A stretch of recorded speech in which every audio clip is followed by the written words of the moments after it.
let's talk about some test tips.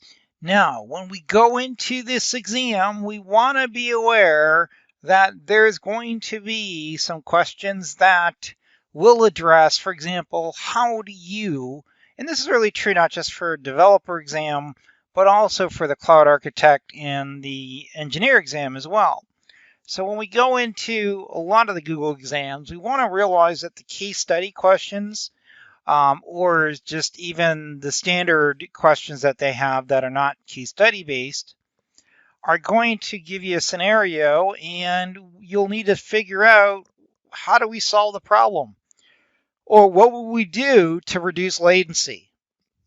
And sometimes what they do too is just be aware that they may not say directly reduce latency, but instead they might say, Joe, the application is not performing well and the customer is upset.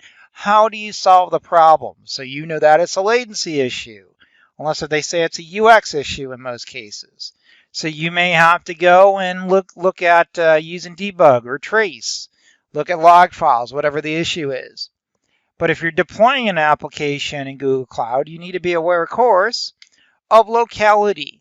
SQL is a regional service, whereas Cloud Spanner is more multi-regional.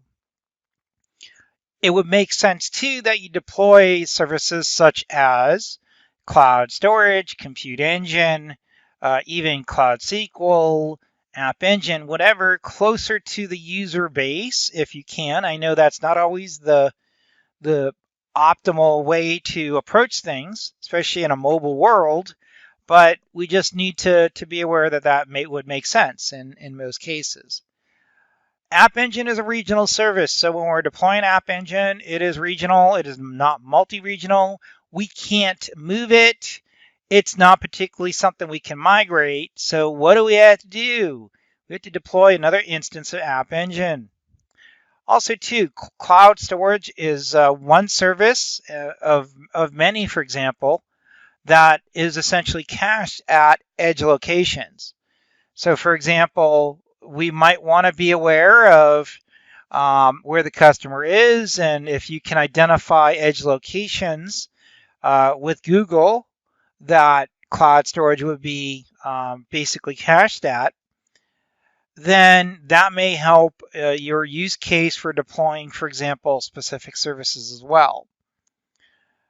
So that's the test tip. Let's move on to the next subject.